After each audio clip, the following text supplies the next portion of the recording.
L'affaire Mehdi n'est pas un incident fortuit. L'affaire Mehdi n'engage pas réellement Mehdi Hazar. Mehdi n'est que l'instrument d'un plan machiavélique qui vise à déstabiliser encore davantage les relations algéro-françaises. L'affaire Mehdi n'a qu'un seul but, empêcher toute réconciliation possible et imaginable entre Alger et Paris. Mehdi a bluffé, il a menti, il a manipulé la PS. Il n'a jamais été arrêté, il n'a jamais été placé en garde à vue, il n'a jamais été inquiété par la police française. Sauf que l'affaire Mehdi a été enclenchée par la PS. La PS est une institution publique. C'est, encore une fois, la voix officielle de l'État algérien sur la scène nationale et internationale. L'actuel ministre de l'Intérieur français, Laurent Nunez, il est attendu depuis un mois à Alger. Et on avait espéré une sortie de crise. Il y a l'affaire Mehdi qui éclate, qui fait éruption de nulle part. On voulait entraîner l'État algérien dans une manipulation, dans un plan pour torpiller la visite de Laurent Nunez. L'objectif était d'influencer Abdelmadjid Tebboune et de lui rapporter cette information mensongère pour essayer de le convaincre de ne pas accueillir et de ne pas accorder une audience à Laurent Nunez. L'objectif diabolique et machiavélique était de manipuler Tebboune, de l'énerver, de l'exaspérer, de le dissuader de tendre la main à Laurent Nunez et de l'accueillir et de lui parler.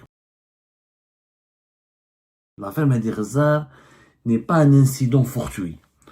Ce n'est pas une affaire de bad buzz ou une tentative désespérée de manipuler les autorités algériennes en vue de permettre à un individu, encore une fois, d'arriver à un poste ou à un stade bien précis de la hiérarchie du pouvoir algérien. Pas du tout. L'affaire Mehdi n'engage pas réellement Mehdi Hazar. Mehdi n'est que l'instrument d'un plan machiavélique qui vise à déstabiliser encore davantage les relations algéro-françaises et les relations franco-algériennes. L'affaire Mehdi n'a qu'un seul but, empêcher toute réconciliation possible et imaginable entre Alger et Paris. Je vais vous surprendre en vous disant, et je vous en ai parlé hier, quand nous avons fait notre émission de la dernière émission de la journée, avant notre live sur TikTok, on a partagé avec vous les conclusions du magazine hebdomadaire français Le Point, qui a confirmé nos conclusions, qui a confirmé 24 heures après les conclusions les conclusions auxquelles nous avons abouti. Que Mehdi a bluffé, il a menti, il a manipulé la PS.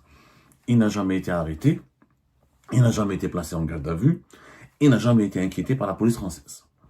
Sauf que, jusqu'à maintenant, tous les regards sont braqués uniquement sur Mehdi Hazar. Et vous allez voir que dans les jours à venir, on va essayer de nous manipuler en nous faisant croire que c'est un mensonge proféré par un individu imbu de sa personne et par un individu, encore une fois, qui veut enclencher des polémiques pour faire l'intéressant et pour qu'on parle de lui et pour s'attirer l'intérêt des autorités algériennes. Ce n'est pas du tout le cas. Mehdi dans cette affaire n'est qu'un pion.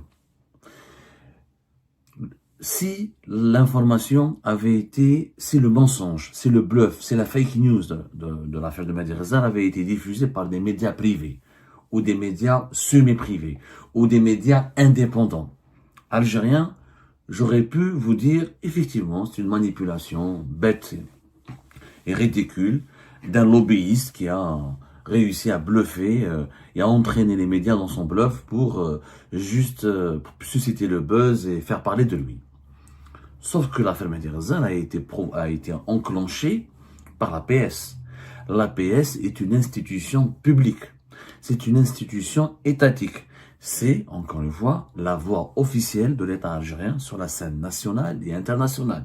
C'est, encore une fois, le porte-parole attitré du gouvernement et de l'État algérien. C'est la PS qui a rapporté la supposée et la mensongère et la fausse arrestation de Mehdi Hazar. Et c'est la PS qui a révélé que Mehdi Hazar et son affaire est persécutée en France parce qu'il y a encore des cercles politiques, dirigeants en France qui veulent s'en prendre aux Algériennes et aux Algériens, qui sont hostiles aux intérêts de l'Algérie et qui veulent faire du chantage à l'Algérie. Dans la dépêche de l'APS, qui a été diffusée le 10 décembre 2025 et qui n'a pas été retiré du site internet de la PS, malgré le démenti, aujourd'hui quasi officiel, qui a été publié par le magazine Le Point, malgré nos révélations sur le mensonge et le caractère et la dimension de fake news de cette information. Dans la dépêche de la PS, qui est un bref passage, un bref paragraphe, où on annonce l'arrestation du chroniqueur et éditorialiste algérien de la chaîne internationale Al-24 News. Dans ce paragraphe, il y a un passage stratégique clé qu'il faut absolument relever et analyser. Et sur la base de ce passage, nous avons fait une enquête et nous avons compris que derrière l'affaire Mehdi Rezar, ce n'est pas sa personne qui compte, ce n'est pas sa personne qui est vraiment l'enjeu de cette affaire. Sa personne n'est qu'un instrument pour un plan de manipulation encore plus large qui vise à saboter les efforts de réconciliation entre Alger et Paris. Quel est ce passage stratégique? C'est le dernier passage. Finalement, et malgré le départ de Rotaillot, c'est la PS qui le dit, rien n'a changé. Ces méthodes sont bien enracinées au sein des institutions de la République française. Finalement, malgré le départ de Bruno Rotaillot, rien n'a changé. Ces méthodes sont bien enracinées au sein des institutions de la République française. Ça, c'est un commentaire qu'une agence de presse ne peut pas écrire. Ce n'est pas les propos où la PS n'a pas mis ce passage entre guillemets. Normalement, si c'est Mehdi Rezar qui a fait cette déclaration, elle aurait dû mettre cette phrase entre guillemets pour dire que la PS a interrogé Mehdi Rezar et c'est lui qui a fait cette déclaration. Il n'y a pas de guillemets. Donc, c'est pas une déclaration. Ce n'est pas un rapport, ce ne sont pas des propos rapportés ou déclarés par une personne. C'est la PS qui affirme cette conclusion à la fin de la dépêche. Qui a succédé à Bruno Rotaillot? C'est Laurent Nunez, l'actuel ministre de l'Intérieur français. Depuis son arrivée à la tête du ministère français de l'Intérieur, il adopte un discours apaisé qui a permis de faire bouger les choses et de renouer le contact entre Alger et Paris. Laurent Nunez, vous le savez très bien, on en a parlé sur Algérie Part. Il est attendu depuis un mois à Alger. Ça fait plus de 1 mois. Au cours du mois de novembre, il avait été invité officiellement par le ministre algérien de l'Intérieur, Saïd Saïoud, à se rendre à Alger. Et les conditions permettant cette visite font l'objet de pourparlers entre Alger et Paris depuis plusieurs jours, depuis plusieurs semaines. L'objectif est d'inviter Laurent Nunez. Il vient à Alger. Il sera reçu par Saïd Saïoud, le ministre algérien de l'Intérieur. Ensuite, il y aura une audience qui sera accordée par Abdelmajid Tebboune. Et au cours de cette audience, Laurent Nunez a fait des déclarations, adopte une attitude et fait des propositions favorables aux intérêts de l'Algérie pour permettre une réconciliation. Le lancement du début d'un processus de réconciliation entre Alger et Paris, après, je le rappelle, depuis juillet 2024. Les relations diplomatiques et politiques sont bloquées et gelées entre l'Algérie et la France. On est pratiquement à plus d'une année, 1 année et demie. Au moment où Laurent Nunez devait venir, fin novembre dernier, un premier haut responsable français est venu en Algérie de façon discrète. Dans des circonstances très discrètes. Ça n'a pas été médiatisé, ça n'a pas été énormément médiatisé en tout cas. Il n'y a que quelques médias bien informés et quelques sources proches des autorités algériennes et bien introduites au sein des autorités françaises qui ont évoqué cet événement. C'est la secrétaire générale du Quai d'Orsay, le ministère français des Affaires étrangères, Anne-Marie Descotes, qui est arrivée, qui est venue à Alger, qui a rencontré des responsables algériens, notamment Ahmed Attaf et les responsables du ministère algérien des Affaires étrangères. La secrétaire générale du Quai d'Orsay devait préparer le terrain et commencer déjà à établir et mettre en place des mesures d'apaisement ou préparer les mesures pour rétablir un climat d'apaisement entre les deux pays. Juste après la libération de Boualem Sansal le 12 novembre 2025, donc il y avait des signes de décrispation. Et on avait de l'espoir. Il y avait même des prémices d'un échauffement.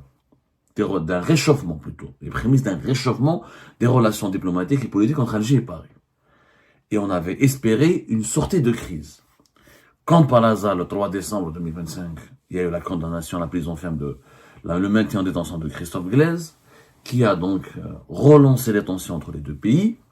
Et comme par hasard, au moment où Laurent Nunez était attendu à Alger, selon nos informations, avant la fin de l'année 2025, c'est-à-dire au cours de ce mois de décembre, il y a l'affaire Mehdi Rezar qui éclate, qui fait éruption de nulle part. Donc, et dans cette affaire, encore une fois, elle n'a pas été enclenchée par un média privé, on n'a pas utilisé les réseaux sociaux, on n'a pas utilisé un média public, on a utilisé une institution étatique, qui est l'APS, pour rapporter une arrestation mensongère, un événement totalement mensonger et faux, et pour dire à la fin, malgré le départ de Rotaillot, c'est-à-dire malgré l'arrivée de Laurent Nunez, et malgré les déclarations favorables à l'Algérie, à une réconciliation avec l'Algérie, et malgré la volonté affichée, parce que Laurent Nunez, il a affiché publiquement dans ses interventions, dans des interviews, sur des plateaux de télévision, devant des parlementaires français, il avait dit qu'il est nécessaire aujourd'hui et urgent de se réconcilier avec l'Algérie, que pour les intérêts sécuritaires de la France, pour la protection, la préservation de la sécurité publique et de l'ordre public des Françaises et des Français, la France se doit d'avoir une bonne relation avec l'Algérie. Donc c'est un discours totalement favorable aux intérêts de l'Algérie. Il y a une relation apaisée, une relation tranquille, contrairement à Bruno Retailleau, son prédécesseur, qui lui parlait de bras de fer, parlait de riposte graduée, parlait de stratégie, parlait de sanctions, parlait de menaces, d'intimidation, et parlait même de révision des relations franco-algériennes. Laurent Nunez est le contraire, l'exact contraire et opposé de Bruno Retailleau. Le départ de Bruno Retailleau était la condition, la première condition formulée par les autorités algériennes pour enclencher un processus de normalisation et de réconciliation, de normalisation des relations diplomatiques et politiques et de réconciliation entre l'Algérie et la France. Donc l'APS, quand elle dit, malgré le départ de Retailleau, rien n'a changé. Ça veut dire, elle veut nous dire que malgré l'arrivée de Laurent Nunez, rien n'a changé. Ces méthodes sont bien enracinées au sein des institutions de la République française. Pourquoi l'APS a été utilisée dans l'affaire Mehdi Rezar?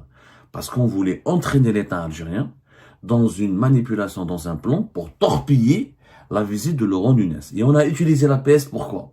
Parce que l'objectif était d'influencer Abdelmadjid Tebboune et de lui montrer cette information et de lui rapporter cette information mensongère pour essayer de le convaincre de ne pas accueillir et de ne pas accorder une audience à Laurent Nunez.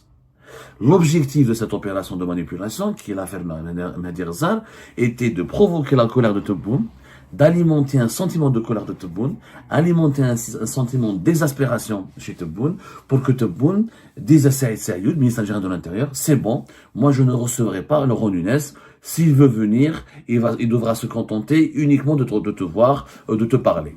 Du côté français, une telle réaction ou une telle attitude va compromettre la venue de Laurent Nunez, puisque si Laurent Nunez ne va pas être reçu par Abdelmadjid Tebboune, il ne pourra pas parler à Abdelmadjid Tebboune, qui est le chef de l'État, il est fort probable, pour ne pas dire certainement, Emmanuel Macron va lui dire c'est pas la peine d'y aller, ils veulent pas vous recevoir, ils veulent pas que le président vous parle. Nous, notre objectif, c'est de parler à Tebboune, c'est de mettre en place un plan de réconciliation et de normalisation des relations. C'était ça l'objectif. C'était l'objectif diabolique et machiavélique était de manipuler Tebboune, de l'énerver, de l'exaspérer, de le pousser, de le dissuader, de tendre la main à Laurent Nunez et de l'accueillir et de lui parler. C'est l'objectif de l'affaire. On a utilisé Mehdi Rezar, pourquoi? Parce que c'est un défenseur de Tebboune. Surtout, pourquoi on a utilisé Mehdi Rezar et pas un autre lobbyiste, ou pas un autre lobbyiste au service du régime algérien, ou pas un autre proche du régime Tebboune? Parce que Mehdi Rezar était le directeur de campagne de Abdelmadjid Tebboune dans la région parisienne, lors des élections présidentielles anticipées de septembre 2024. Et comme Mehdi Rezar a beaucoup fait pour la campagne du deuxième mandat et qu'il a été récompensé pour cela, récompensé entre guillemets, parce qu'il est devenu chroniqueur star de la chaîne publique dédiée à l'actualité internationale Al24 News, et que Mehdi Rezar est apprécié par Tebboune parce que Tebboune est reconnaissant à l'égard des personnes qui ont tout fait pour contribuer à sa victoire lors du deuxième mandat. reconnaissant dans des proportions, encore une fois, très relatives. Parce que pour Tebboune, le deuxième mandat était un droit absolu qui lui revenait et il se devait de rester parce que pour lui, il a un sentiment de messianisme. C'est lui le sauveur de l'Algérie. Mais Mehdi Ghezal n'est pas n'importe qui. C'est l'ami des enfants de Tebboune, c'est l'ami de Kamel Sidi Saïd, l'un des conseillers les plus importants de Tebboune, le patron de la direction générale de la cellule de communication du palais présidentiel d'El Mouradia. C'est aussi l'ancien directeur de campagne d'Abdelmajid Tebboune. Il est proche aussi de Saïd Chengraha et de son fils Shafir. Donc, c'est un lobbyiste. Le fait de dire à Tebboune, ou le fait de faire croire à Tebboune que Mehdi Ghezal a été ciblé, a été arrêté, il a été placé en garde à vue, il est inscrit au fichier S, et il est emmerdé par les autorités françaises, l'objectif est clair, est de provoquer un sentiment d'indignation chez Tebboune.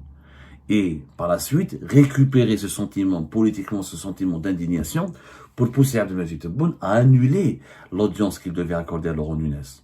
Parce que la phrase de l'APS était claire, les pratiques, les méthodes de Bruno Retailleau sont encore bien enracinées au sein des institutions de la République française. On veut donc faire croire à Abdelmajid Tebboune que rien n'a changé en France. Que la politique anti-algérienne, elle est toujours menée. Que Laurent Nunez n'a pas de pouvoir sur le ministère de l'Intérieur. Que Laurent Nunez n'a pas de pouvoir. Et pourquoi on a parlé de la fiche S? Pourquoi? C'est intéressant. Qui fait la fiche S?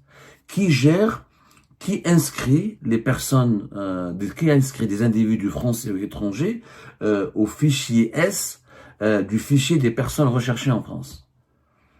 C'est la DGSI, la Direction Générale de la Sécurité Intérieure. Qui gère la DGSI en France? C'est le ministère de l'Intérieur. Vous voyez un peu? On a voulu faire croire à Tebboune que Laurent Nunez n'a pas de pouvoir sur la DGSI, que Bruno Retailleau et son clan sont toujours puissants au plus haut sommet du ministère français de l'Intérieur, que la DGSI française demeure toujours anti-algérienne, qu'elle continue sa politique anti-algérienne, et qu'elle continue de menacer ou de harceler ou d'intimider les personnes qui ont soutenu Abdelmajid Tebboune ou qui travaillent directement pour le clan Abdelmajid Tebboune. C'est ça le but, parce que l'information d'un fichier S n'a aucun sens. En France, quand la police procède à l'arrestation de quelqu'un, elle ne lui dit pas que tu es fichier S. Elle n'a pas le droit. Au contraire, l'objectif de quelqu'un qui est inscrit au fichier S est qu'il ne doit pas le savoir, parce qu'il doit être surveillé. Il est sûr, c'est un outil de surveillance qui ne permet pas d'arrêter les personnes. Quand la police en France vous arrête, elle vous dit pas si vous êtes, qu'est-ce qu'on dit de vous sur le fichier, etc. Sauf si vous avez un mandat d'arrêt ou un mandat d'amener, ou vous faites l'objet d'un mandat de recherche. Mais à l'exception de ce cas de figure, on ne peut pas dire à un policier, les policiers français ne peuvent pas dire au fichier S que vous êtes inscrit au fichier S. En réalité, on a utilisé cet argument du fichier S pour incriminer la DGSI. Parce que dans le plan de manipulation, Mehdi Ghezal a manipulé Kamel Sidi Saïd. Et ensuite, l'objectif était de Mehdi Ghezal et de son clan, parce que Mehdi Ghezal n'est qu'un pion, qui fait partie d'un clan. Un jour, on parlera de ce clan-là. Un jour, on attend comme des informations, la stratégie du clan qui utilise Mehdi Ghezal. Problème, là, mais l'objectif, encore une fois, était de manipuler Kamel Sidi Saïd, qui est l'un des conseillers les plus proches et qui jouit de toute la confiance d'Abdelmajid Tebboune. Mehdi Ghezal donc a manipulé Kamel Sidi Saïd. L'information est sortie sur l'APS. L'APS a entraîné l'État donc dans une affaire, dans une nouvelle polémique, dans un nouveau conflit politique et diplomatique avec la France, mais cette fois-ci, tout est basé sur une fake news et sur un mensonge. Et l'objectif surtout est de communiquer à Tebboune des informations qui n'ont pas été publiées par l'APS, l'objectif était d'embrigader, d'endoctriner et de manipuler Kamel Sidi Saïd pour l'envoyer chez Tebboune et pour que Kamel Sidi Saïd essaie de convaincre Tebboune de ne pas accueillir Laurent Nunez, pour ne pas recevoir Laurent Nunez au palais présidentiel d'El Mouradia, pour influencer Tebboune et l'induire en erreur en lui disant c'est la DGSI française qui est toujours contrôlée par les anciens de Retailleau, Laurent Nunez n'a pas encore le pouvoir, il n'a pas encore fait le ménage au niveau du ministère français de l'Intérieur, et tant qu'il ne s'est pas débarrassé des relais de Retailleau, on ne peut pas l'accueillir, ça ne sert à rien, c'est pas dans l'intérêt de l'Algérie. C'est ça l'objectif diabolique. C'est pas un peu comme les manipulateurs à ce niveau-là. Ils ont une ruse, mais c'est une ruse. Ils sont capables de trouver des ruses hallucinantes, mais vraiment hallucinantes, juste pour faire passer. Parce que il faut lire entre les lignes. Cette affaire de Mehdi Rezar, elle nous a été présentée comme un cas d'un individu célèbre dans les médias et proche du régime algérien, et c'est un cas de persécution. Ça n'a rien à voir. Ça, encore une fois, il faut chercher la vérité qui se cache derrière les mensonges. Un grand écrivain français disait, c'était Cocteau, il avait dit, je suis un mensonge qui dit toute la vérité. Il y a des mensonges qui cachent des vérités, ou qui veulent dire d'autres vérités, dissimuler. Quand on n'arrive pas à dire certaines vérités, on utilise les mensonges. En réalité, la vérité qui se cache derrière le mensonge de la femme Mehdi Rezar est qu'il y a un cercle du pouvoir algérien qui veut manipuler Abdelmajid Tebboune et l'empêcher de se réconcilier avec la France.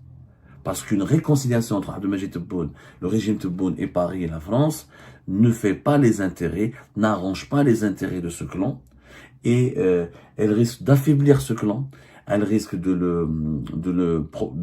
provoquer sa mise à l'écart, parce que, vous le savez très bien, en Algérie, il y a certains cercles malveillants qui prospèrent, qui s'enrichissent, qui se renforcent quand l'Algérie est instable ou quand l'Algérie elle est en proie à des problèmes structurels, ou à des problèmes internes et externes, à des problèmes intérieurs et extérieurs. Plus il y a des problèmes, plus certains cercles malveillants peuvent prospérer, peuvent s'enrichir et peuvent devenir très influents.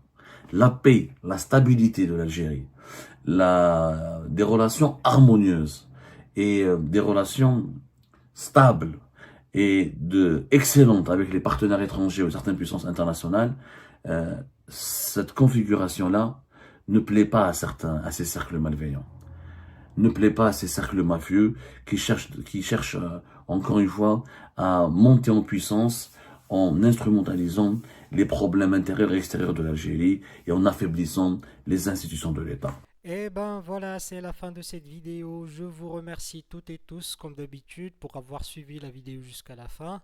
N'oubliez pas de nous laisser vos commentaires et vos réactions sur le sujet de cette vidéo et de partager le contenu si ça vous intéresse. Et je tiens toujours à remercier nos abonnés et les personnes qui réagissent de façon régulière sur nos vidéos et qui nous suivent et qui nous laissent des commentaires. Donc merci beaucoup pour votre dynamisme et pour votre sens de partage et de discussion. Donc voilà, sans vous, ce contenu n'a pas vraiment de valeur sans cette communauté qui ne cesse de s'accroître. Donc merci beaucoup et à la prochaine dans une nouvelle vidéo. Au revoir.